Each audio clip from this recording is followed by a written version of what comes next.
محمد سا نہیں کوئی، محمد سا نہیں کوئی۔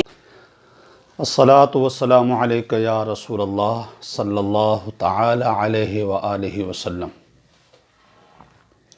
اللہ تبارک و تعالی عز و جل کی محبوب ترین جماعت اور پسندیدہ ترین گروہ اور چنیدہ اور منتخب کردہ جو طبقہ ہے وہ صحابہ کرام علیہم رضوان کا ہے۔ اللہ تبارک و تعالی عز و جل نے جنات تجری من تحتها الانہار خالدین فیہا ابدا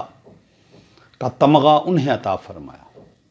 اولئک ہم خیر البریہ کا تاج انہیں عطا فرمایا۔ رضی اللہ عنہم ورضوا عنہ کا مجدہ انہیں سنایا۔ وَكُلًّا وَعَدَ اللَّهُ الْحُسْنَى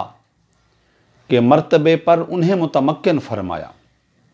اور حضور علیہ الصلاۃ والتسلیم کی صحابہ کرام علیہم رضوان میں سے جو مقام اور مرتبہ، فضیلت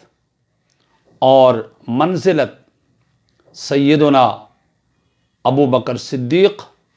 رضی اللہ تعالی عنہ کو ہے، وہ انبیاء اور مرسلین، اولین پیغمبر انبیاء علیہم الصلاۃ والتسلیم کے بعد جملہ صحابہ کرام علیہم رضوان پر تفوق، فضیلت، درجہ اور منزلت جو ہے وہ سیدنا ابو بکر صدیق رضی اللہ تعالی عنہ کو حاصل ہے۔ علم کے اعتبار سے، تقوی کے اعتبار سے، خشیت کے اعتبار سے، ولایت ظاہری کے اعتبار سے، ولایت باطنی کے اعتبار سے، امامت صغرا کے اعتبار سے، امامت کبرا کے اعتبار سے، علم اور فضل کے اعتبار سے، شجاعت اور بہادری کے اعتبار سے افضلیت اور تفوق سیدنا ابو بکر صدیق رضی اللہ تعالی عنہ کو حاصل ہے۔ نبوت کے پروردہ اور باغ نبوت کے جو خوبصورت پھول ہیں اور باغ نبوت کے جو خوبصورت جو ہے وہ مہکتے پھول ہیں، ان میں جو ذہن و قلوب کو معطر اور معمر کرنے والی ذات ہے وہ سیدنا ابو بکر صدیق رضی اللہ تعالی عنہ کی ہی ہے۔ دیگر صحابہ کرام علیہم رضوان کو اللہ کے محبوب نے اپنے اپنے موقع پر اور مختلف مقامات پر، مختلف موقع پر جو فضیلت عطا فرمائی ہے، اس کو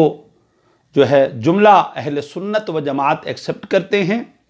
اور صحابہ کرام علیہم رضوان کو باغ نبوت کا خوبصورت پھول سمجھتے ہیں، اور ان میں سے کسی کی توہین، کسی کی گستاخی، کسی کی انسلٹ اور کسی کے مقام اور مرتبہ کی جو کمی بیشی ہے،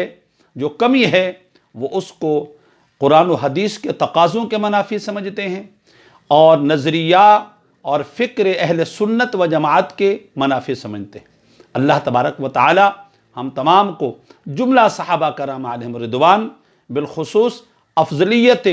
ابو بکر صدیق، تفوق ابو بکر صدیق رضی اللہ تعالی عنہ کو اپنے دل و دماغ میں جگہ دینے اور اسی کے مطابق ایمان رکھنے کی